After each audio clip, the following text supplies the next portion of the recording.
謎が謎を呼ぶナルト世界。中でも、初代ホカゲである千住柱間が死んだ理由は S ランククラスの謎だ。柱間って、めちゃくちゃ強いのに、なんで死んだかはわからないわよね。今回は我々この葉考察班による、初代ホカゲ柱間の死因についての考察報告を聞いていただこう。まずは、千住柱間について、解説しようと思う。髪が長くて、強いことは知ってるわ。それは、何も知らないのと同じだぜ。千住柱間は、任海最強一族の千住一族に生まれ、部族同士の戦いに明け暮れていた忍びの世を平定した最強の忍びだ。昔は、喧嘩ばかりしてたのね。喧嘩とは違う。各国の有力者が忍びを雇い、自分たちの利権を確保しようと戦争していたんだ。そっか。忍びたちは、その権力者たちの道具みたいなものだったのね。ああ。そんな戦乱の世を治めたのが、柱間だったんだ。強いだけじゃなくて、平和を愛する人だったのね。その通り。柱間はバラバラだった忍び一族を束ね、里を作り、子供が戦争で死なないようにしたんだ。そんなに強い柱間が、なんで死んじゃったのかしら？問題はそこなんだぜ。というのも、柱間は戦闘力が高いだけじゃなく、回復力も一流なんだ。マダラが、全てが桁違いって言ってたわよね。ああ、マダラが江戸転生で復活し、柱間の孫である綱手と戦った時、柱間の回復力に比べたら綱手の医療なんて大したことないって言ったぐらいなんだぜ。医療スペシャリストの綱手の医療忍術が大したことないなんて、どんな回復力よ？風邪とか全然効かなかったんじゃない？発想はしょぼいが、怪我も病気も治せただろうな。だからこそ、柱間がどのように死んだのかが大きな疑問として残るんだ。殺しても死ななそうよね。言い方は悪いけどな。というわけで今回は、初代ホカゲ千住柱間の死因について考察していこう。柱間の死因として考えられるものとして、まず病死が挙げられる。待って。それはないわよ。だって柱間の回復力はとんでもないんだから。ポケモンの自己再生もびっくりよ。確かに、回復力はすごい。ちょっとやそっとの怪我や病気なら立ちどころに治癒するだろう。しかし、柱間ならではの病気で死んだ可能性があるんだ。柱間ならではの病気？千住一族は糖尿病の家系とか？戦闘に身を投じている忍びが、生活習慣病になるはずないだろ。でも、ジョージとかいるわよ。秋道一族はどうなるのよ？あれは奇跡の一族なんだぜ。それはともかく、柱間ならではの病気とは、ズバリ癌なんだぜ。癌？確かに、現代の医療でも治すのが難しいんだから、ナルト世界で癌になったら命取りだろうけど、でも、ナルトの物語の中でそんな話題出てたかしら？まあ癌というより、癌のようなものだな。そう思わせる大きな理由は、柱間の細胞には何かあるからだ。それって、柱間細胞ってやつよね？私よく知らないんだけど。柱間細胞は、柱間本人よりも頻繁に登場すると言っても過言ではない。まずは内浜だら。彼は柱間との戦闘で死んだとされていたが、実は生きながらえており、その後かなり長い間生きていたことが語られている。岩の下敷きになった帯人を、おじいちゃんマダラが助けたのよね。ああ。その長寿の秘訣とも言えるのが、何を隠そう柱間細胞だったんだ。マダラは柱間との戦闘の際、どさくさに紛れて柱間の体の一部を食いちぎり、柱間の細胞を入手していたんだ。なんでそんなことすんのよ？柱間肉が美味しそうに見えたのかしら？柱間の生命力を手に入れようとしたのかもしれないな。そして、柱間細胞を体に移植して、生きながら得ることに成功したんだ。とんでもない執念ね。だな。でも、そんな長寿細胞なら、なおさら柱間が死んだ理由がわからなくなるわね。実はこの柱間細胞、リスクもあるんだぜ。その代表格といえば、この葉の闇志村団蔵だ。思い出したわ。団蔵って、柱間細胞でできた腕を装着してたわよね。おまけにたくさんの車輪ガンを埋め込んで、私ちょっと引いちゃった。団蔵の、手段を選ばないところがよく現れてたな。だがこの柱間細胞は、結局暴走してしまう。サスケに追い詰められて、腕の柱間細胞が暴走し急成長した樹木に取り込まれかけたんだ。柱間細胞、飛んだ爆弾ね。でも、癌とどう関係があるの？癌も、人の細胞が暴走したものなんだ。細胞分裂の抑制が効かなくなり、際限なく増殖してしまう。そっか。柱間も、自分の細胞が暴走して、取り込まれちゃったかもしれないってことね。その通りだ。マダラとの最後の戦いで弱ったからか、それとも他の病気による衰弱か。とにかく、何らかのきっかけで、自分の細胞に取り込まれてしまったことが死因の可能性があるんだぜ。なるほど。じゃあ柱間の死因は、自分の細胞に取り込まれたってことで決まりね。ここまで言っておいてなんだが、これが死因である可能性は実は低いんだ。なんでよ、すっごく納得しちゃったけど、細胞に取り込まれて死んだとなると、それによってできた大木がこの葉にないとおかしくないか？確かに。でも、誰かが伐採しちゃったのかもしれないわよ。初代ホカゲから生えた大木を、本当に切ると思うか？むしろ、初代の木として大切に残すのが自然だと考えられるだろう。確かに。気になった初代ホカゲの神話でも生まれそうね。だろ。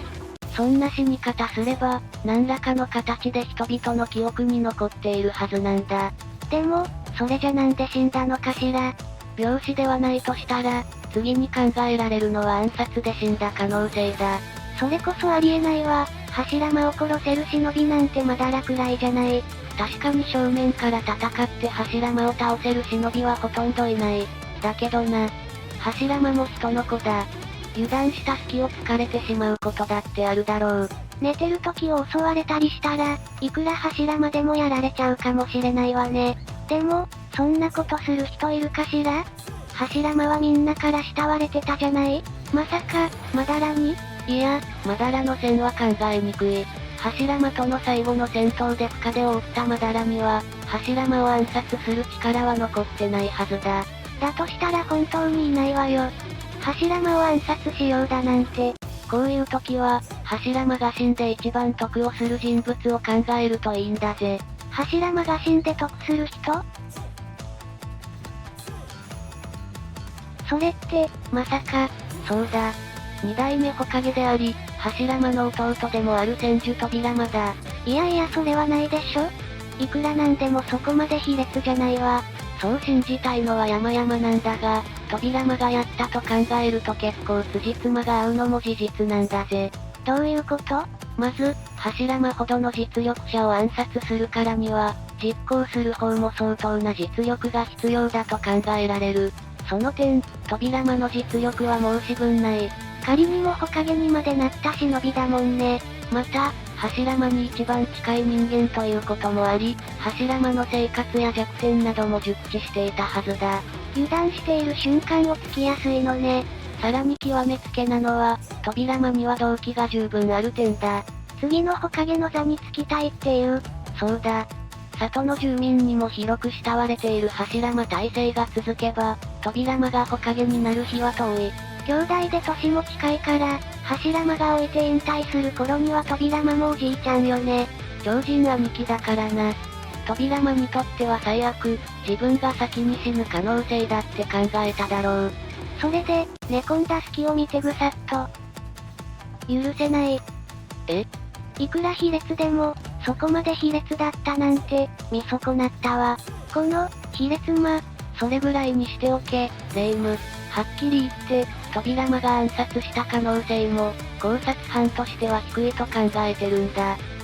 なんでよ、もう卑劣魔しかいないわよ。卑劣様なんて不名誉なあだ名で呼ばれる扉間だが、扉間が卑劣になるのは、里を守る時なんだぜ。そうだっけ？ああ。里にあだなす勢力には手段を選ばない扉間だが、里を愛する気持ちは強いんだ。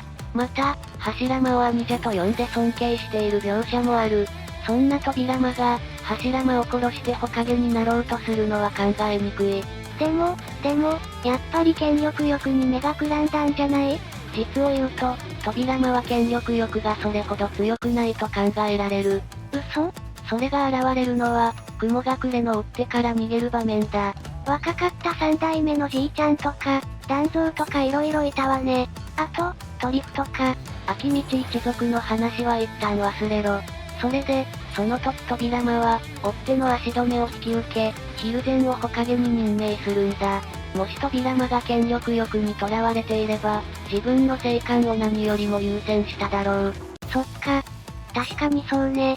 そもそも扉間は柱間の参謀として発言権を持っていたことが伺える。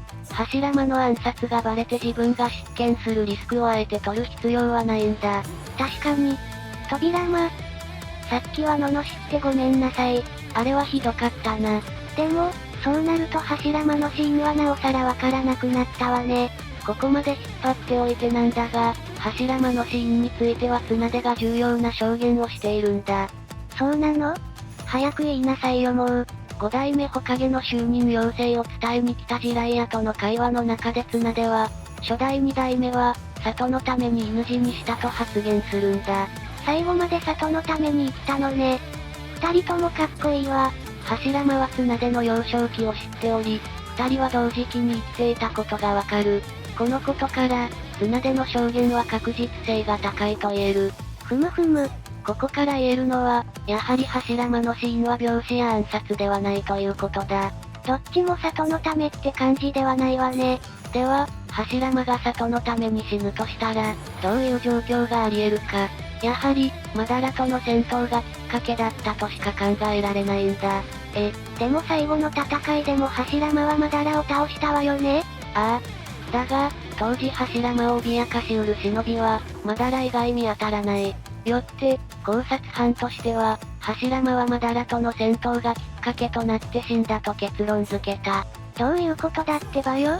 これについて話す前に、ナルトとサスケの話をしよう。突然どうしたのよ。柱間のシーンになんでナルサスが出てくるの？この二人の間である大きな謎が、ナルトの物語の中で残されているんだ。そんな謎あったかしら？それは、ナルトが放った、ナルトとサスケ二人が戦ったら両方とも死ぬ発言だ。思い出したわ。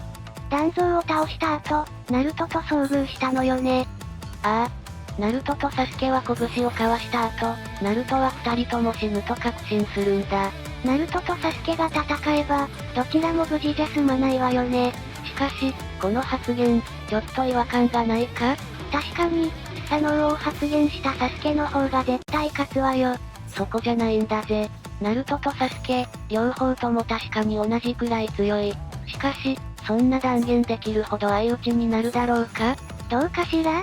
実力が同じでも、二人とも死ぬとは限らないんじゃないかしら？ああ。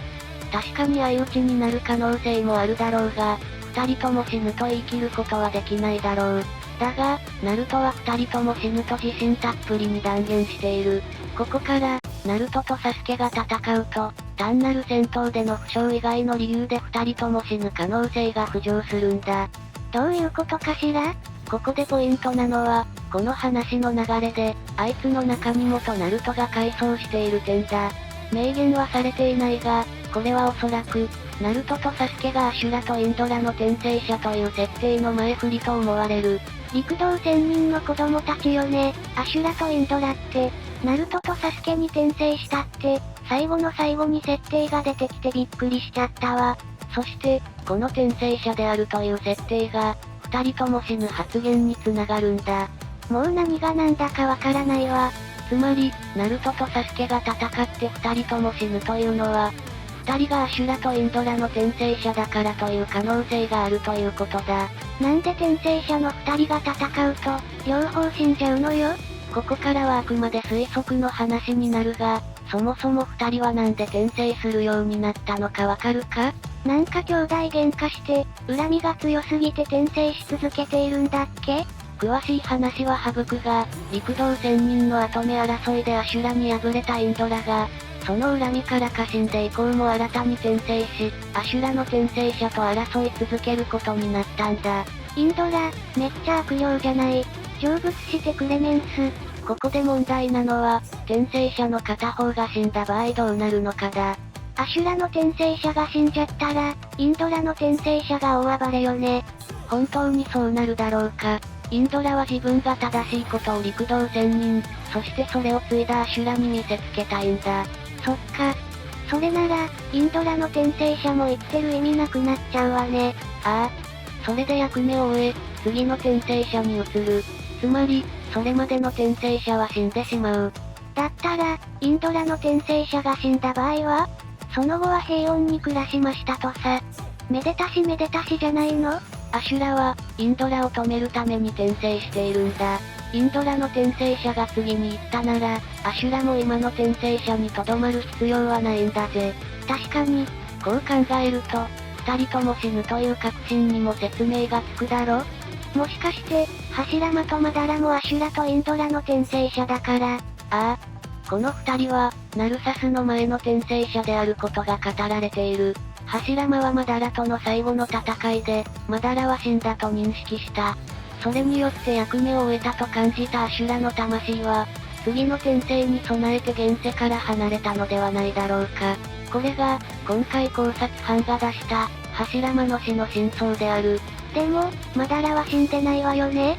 マダラは柱間肉を取り込んだことでリンネガンを開眼した。